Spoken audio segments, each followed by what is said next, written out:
Nós queremos iniciar essa aula inaugural, uma aula que foi discutida no colegiado, que foi planejada em conjunto, teve a proposta de vários professores, entre eles o professor Ricardo Jorge, que eu acho que não está aqui no momento, não pôde vir, e também o professor Luiz Sérgio. Nós iremos discutir essa relação do jornalismo com as eleições e com as falsas notícias. E para isso, para comandar esse momento, eu quero convidar o professor Luiz Sérgio Santos. Começando pelas damas, Isabela Martin, ex-aluna do curso.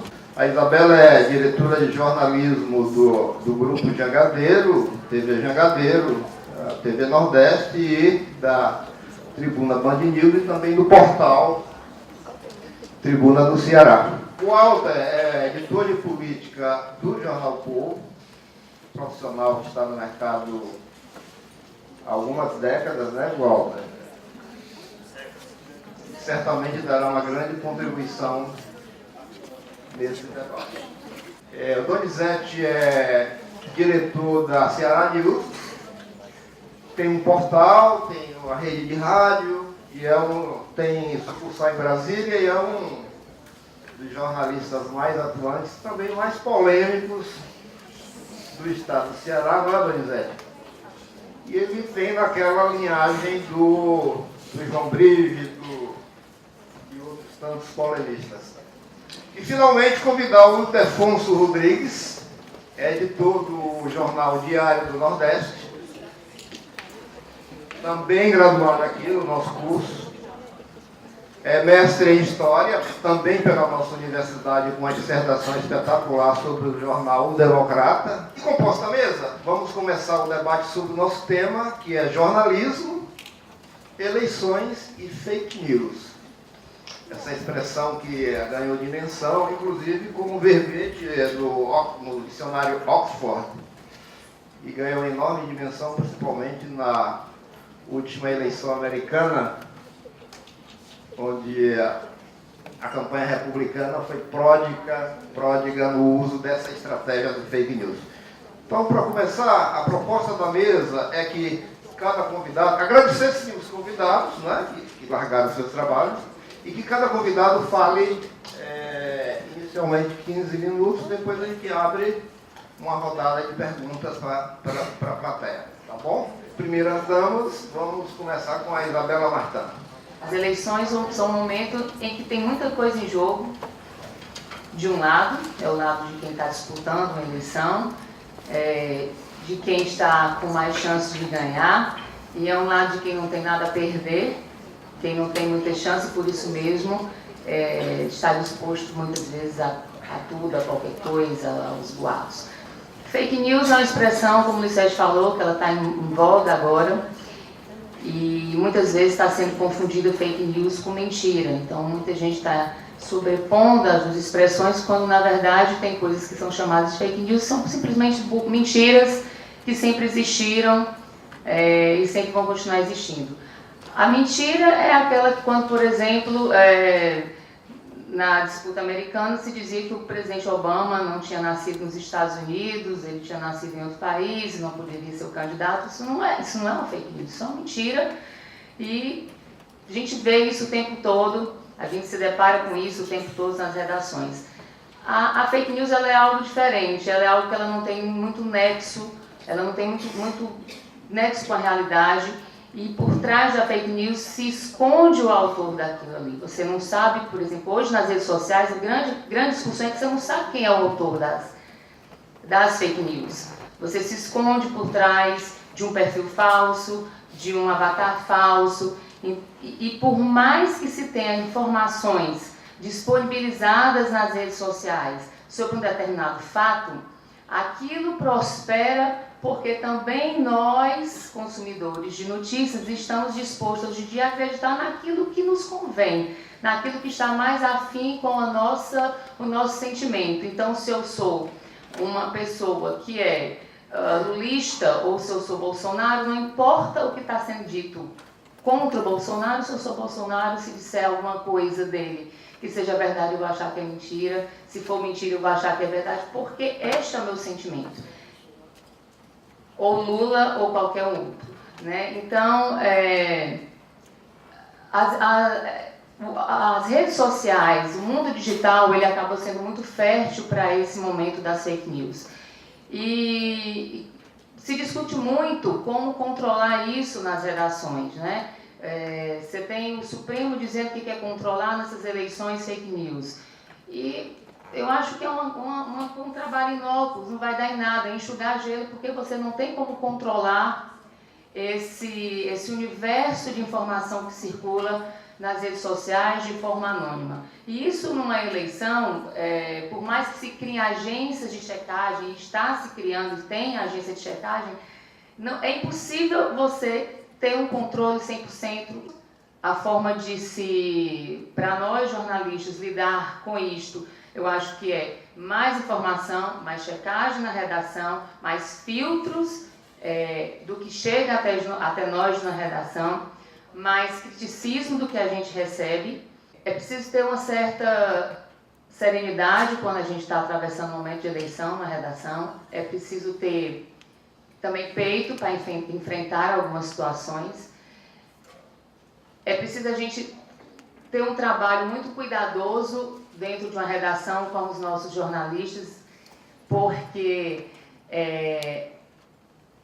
a gente tem que tentar buscar um certo equilíbrio, tem que ter um equilíbrio na cobertura, né? E isso é fácil, você ter um equilíbrio, em tese, porque você pode mensurar o que você está publicando, o tempo, o tamanho da notícia, mas é preciso ter um equilíbrio no conteúdo também. Mas não é tão simples isso no dia a dia, porque numa redação que você tem milhares de notícias chegando, num sistema como, por exemplo, o Jangadeiro, que tem uma série de veículos, você tem 8 rádios, você tem portal, você tem 2 televisões, então você ter um certo domínio sobre esse universo todo não é simples. Estou olhando aqui para o Jackson, que está comigo, acho que 2 anos lá, já passou por alguns momentos, e sabe um pouquinho do que eu estou falando. Mas é preciso a gente se informar muito, acho que vocês, estudantes, é muito importante ter sempre o hábito de ler muito, para se informar bastante, porque isso é uma forma de evitar com que muitas vezes se deixem levar por certas informações, deixem de publicar certas informações, deixem ser usados dentro das redações muitas vezes. E acho que esse ano, agora que nós vamos ter eleições gerais, aparentemente aqui no Ceará uma eleição, como se diz, de WO, talvez não seja tão simples nem tão calma, em função de que o governo passa por uma grande crise agora no Estado, que é uma crise de segurança, e que, como eu falei no começo, tem muita coisa em jogo, e isso pode afetar duramente uma campanha estadual, e isso faz com que o patrulhamento dentro das redações do governo, dos assessores, sejam muito mais intenso, então se torna uma relação muito tensa e muitas vezes conflitante, né? muito desgastante. O jornalismo hoje, mais do que nunca, ele está tendo que ter a sua função principal, que é editar, mais do que nunca qualificada. A gente tem que editar, porque o volume de informação que as pessoas têm é tão absurdamente grande, de todas as formas. Você pega um elevador hoje, tem a notícia passando na sua frente, você pega um carro, pega um ônibus, você vai na rua, tem um letreiro dizendo alguma coisa, em todo momento você está recebendo informação. Por exemplo, do ponto de vista, como eu disse, como eu sou analógico e sou de jornal, né, ainda bem que parece estar previsto que enquanto eu estou vivo não vai acabar o jornal ainda, mas embora tenha gente que diga que é 5 anos, né? Acho que 5 anos é que eu vou estar vivo.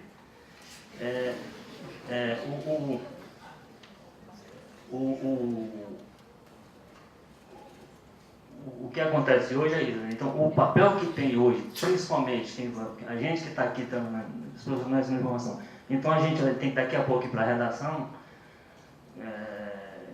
e tentar definir daquele trilhão de informação que passou na frente da pessoa, quais são as 100 informações importantes que tem que estar no jornal e como tem que estar, né? É a curadoria ou é a certificação, tem termos novos colocados aí, mas tudo isso é na busca de acomodar o jornalismo ao momento.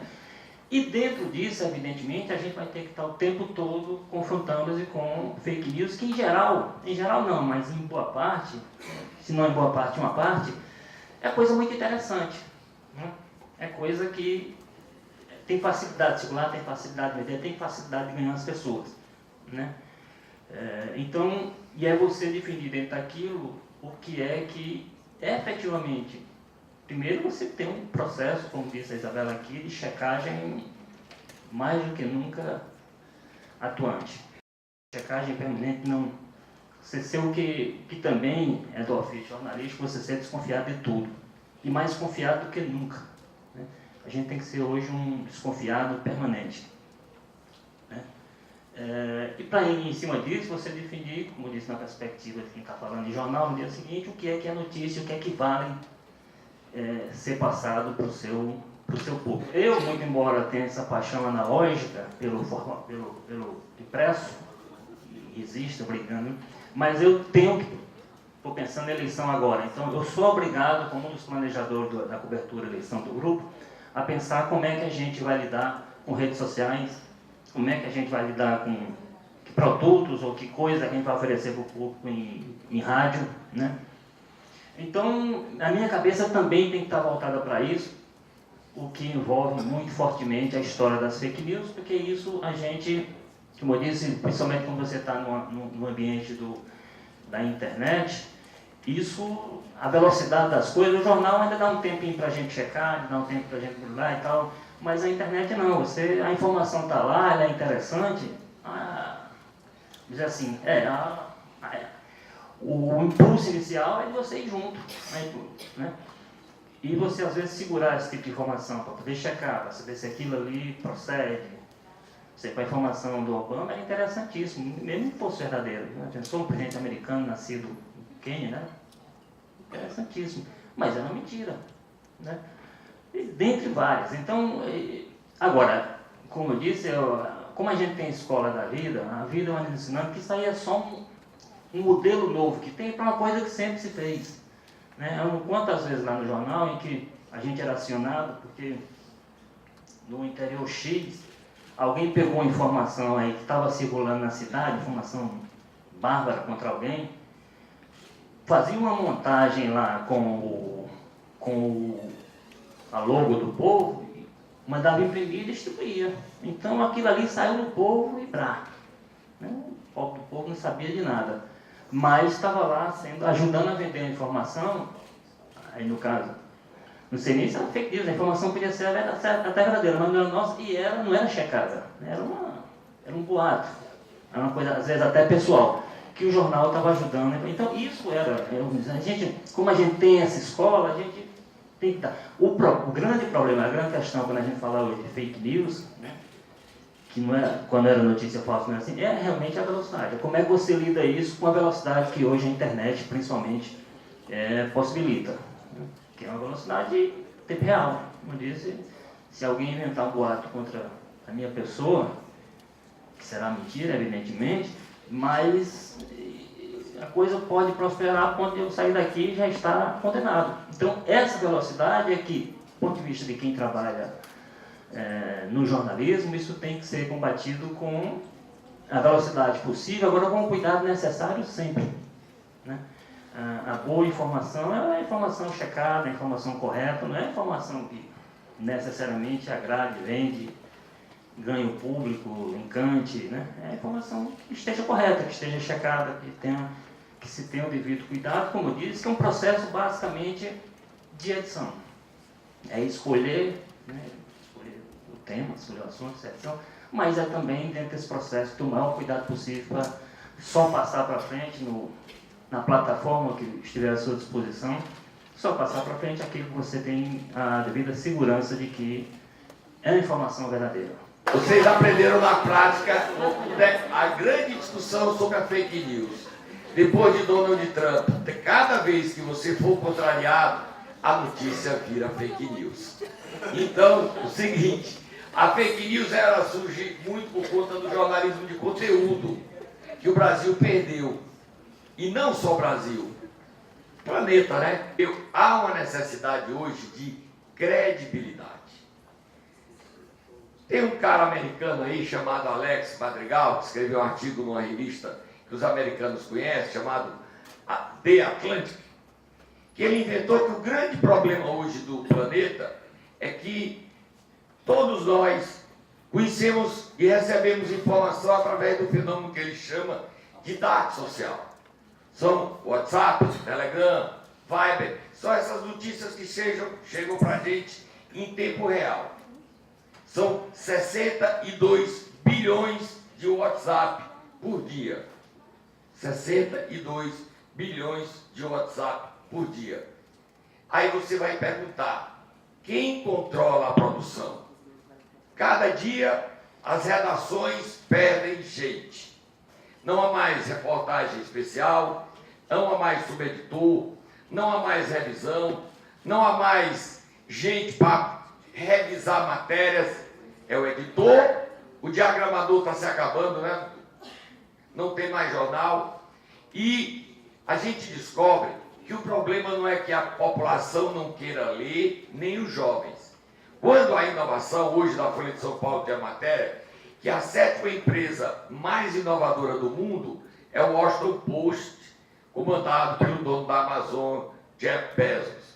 E ele criou um método chamado ARC, e que ele vende conteúdo, já tem 270 jornais, pequenos jornais americanos, comprando o conteúdo dele. O jornal está dando lucro, o jornal está sendo lido pelos jovens, entre 18 anos até 35, o jornal está virando um fenômeno e uma prova de que quando a gente tem um produto de qualidade, quando a gente tem um produto bom, as pessoas leem. Só que a gente não tem mais produtos de qualidade. Nunca se consumiu tanta informação como atualmente. Mas para cada tempo e para cada época, você tem, entendeu, ao seu modo, as maneiras de se comunicar. E como diria o próprio Darton, né, ele chama isso de sistemas de comunicação. Então esses sistemas sempre existiram, de um modo, através da oralidade, através dos panfletos, através da impressão, né? A gente tem 2 grandes momentos que eu entendo que foram momentos que revolucionaram a comunicação, que é o momento da imprensa quando ela surge na Idade Média, né? E o momento da internet, né? Porque a gente não tem dimensão de como a internet mudou toda a maneira de se comunicar. Ela causou um grande impacto, assim como a imprensa causou um grande impacto, né? A maneira como as ideias elas trafegaram, a maneira como as informações trafegaram a partir da imprensa, da criação da imprensa, foi uma coisa que ela disseminou muito mais as ideias, né? Então é curioso a gente analisar isso e sempre entender que isso não é uma novidade, entendeu? Isso é uma coisa muito antiga. Os nobres, dentro das próprias cortes, eles espalhavam boatos para denegrir outros, entendeu, da própria corte e fazer com que essas pessoas não ocupassem funções importantes, entendeu? Então isso é através da oralidade, então isso é uma coisa muito antiga. Então é preciso que a gente compreenda, entendeu, e que a gente saiba lidar com essa situação. A internet, quando ela surge, e a maneira como ela vai crescendo e evoluindo, ela vai criando outras maneiras de se comunicar, né, que vai fazendo com que esse modus de fazer também mude. Ele muda sensivelmente. Eu estou falando um pouco sobre isso só para a gente ter uma compreensão e a gente possa contextualizar um pouco do que a gente está discutindo. E é interessante porque surge o computador, surge o notebook, surge o tablet. E o tablet, olha só, como a tecnologia é uma coisa que ela corre. O tablet, quando ele surge em 2010, acreditava-se que em 2015 o tablet fosse a máquina mais vendida na face da Terra. O que acontece? Vem um smartphone por fora e ele passa o tablet, que hoje é a máquina mais vendida na face da Terra. Então, é através dessa máquina aqui que hoje a gente consome, 65% de toda a informação que é consumida hoje, ela vem por aqui. Quer dizer, está mudando completamente a maneira de como a gente consome essa informação. Então, tudo está mudando, né, de uma maneira muito rápida. E com essas máquinas, com essas novas tecnologias, o que surge? Surgem as redes sociais. E as redes sociais, ela tem uma linguagem completamente diferente da linguagem que a gente era acostumado a ter, que era a linguagem da escrita, dos textos, das análises, entendeu? Então, o que acontece? ele tem uma maneira diferente, entendeu? E uma linguagem da imagem, que essas duas coisas interagem e fazem com que você hoje tenha uma informação instantânea. E hoje eu costumo dizer que esse consumo instantâneo faz com que as pessoas não analisem, elas faz com que as pessoas, às vezes, tenham aquilo como uma pura verdade. Do fake news, ele passa por tudo isso. Então, quando o Donizete fala que ele pode lançar uma notícia que vem lá da China, você não vai identificar nunca, né? Então, esse realmente é um mundo assustador e que a gente, como jornalista, a gente precisa muito conhecer isso tudo, né? Eu estou dentro de uma redação, eu sempre digo que o jornalista, ele é um grande desinformado. Por quê? Porque eu convivo, a gente que convive com a informação, o jornalista, ele é para ter a obrigação de ser bem informado. E o que a gente mais vê é desinformação. É incrível como a gente vê, eu estou fazendo aqui uma autocrítica, entendeu? E eu acho isso interessante, né, que a gente faça uma autocrítica, que a gente... Porque o que acontece? Às vezes eu fico pensando, será que é o nosso conhecimento que é ralo? Será que é a nossa formação que é rala? A gente chega numa redação, a gente acha que pode escrever sobre tudo, a gente chega não é bem assim, sabe? O mundo está se tornando mais complexo, as coisas estão se tornando muito mais diferentes, entendeu? Então, quando a gente fala quando eu estou falando desse mundo para vocês, eu estou meio que contextualizando um pouco da nossa realidade. Por que o fake news existe, né? Então é interessante quando a gente traz tudo isso para a nossa realidade. Por que uma notícia como aquela que eu citei lá no começo, fake news, que fala que vai haver um arrastão lá na Padre dos 8 Mais. Por que isso aconteceu? Tem alguém por trás, tem algum jogo de interesse. Então cabe a gente que está dentro de uma redação, a gente ter o discernimento e saber como que a gente vai tratar esse tipo de notícia, né? Porque cada vez que a gente propaga, isso daí, meu amigo, dissemina, entendeu? Então a gente tem que ter muito cuidado hoje na redação, porque o mundo da informação, ele é infinito, a gente não tem a dimensão do tamanho desse mundo. Basta você entrar num computador que se você começar a buscar na internet, você vai encontrar um mundo de coisas. E quando eu estou falando que a gente, na nossa profissão, muitas vezes a gente é desinformado, eu acho que a gente tem que ter muito cuidado, porque às vezes esse fake news ele começa a ser produzido dentro das próprias redações, né? Então como é que você vai me explicar que um jornal do Nordeste vai ter mais seguidores do que os maiores jornais da região do Sudeste? Isso aí é comprado. Quem conhece o mundo digital, quem conhece análise de dados, quem conhece Big Data, você sabe o que é isso, você sabe o que significa isso. Quem acompanha conhece isso. E o que você vê às vezes dentro das próprias redações? Você vê às vezes, você coloca uma notícia meio-dia, aí você vê um outro jornal copiar aquela informação e colocar no ar, e ele coloca lá que a notícia foi postada às 11 horas da manhã. Olha só, você postou 12 e veio um outro jornal, copiou e jogou e disse que está lá, 11 horas. Então é interessante, eu estou colocando falando um pouco sobre esse bastidor para a gente entender, porque o fake news ele não está lá fora, não, ele está dentro das redações também.